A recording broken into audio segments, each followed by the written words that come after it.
Hello everyone and welcome back to our channel. Not all devices convert the same, and in today's tutorial, I'll show you how to use device targeting in Google Ads 2026 to optimize performance across mobile, desktop, and tablets. So let's get started and follow these few simple steps. Before we start, I'll show you how to set up your Google Ads account quickly.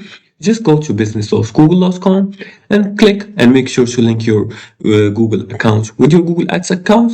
Then you're going to click on the Start Now button and you're going to fill in information about your business, such as your business name and your business website. Make sure to enter the URL right here. And after that, you're going to click on Next and continue setting up your campaigns.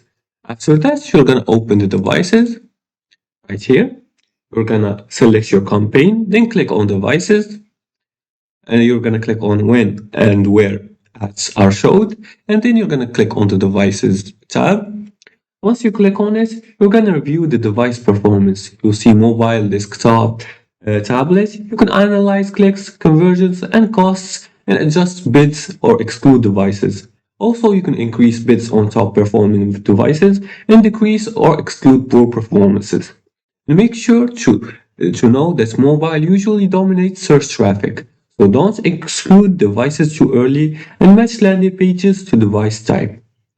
And that's it. That's how you use device targeting in Google Ads 2026 to maximize ROI and control performance. This was it for today's tutorial. If you liked this video and found it helpful, please like and subscribe and leave a comment below the video if you have further more questions about this topic. Thanks for watching and see you again in the next tutorial.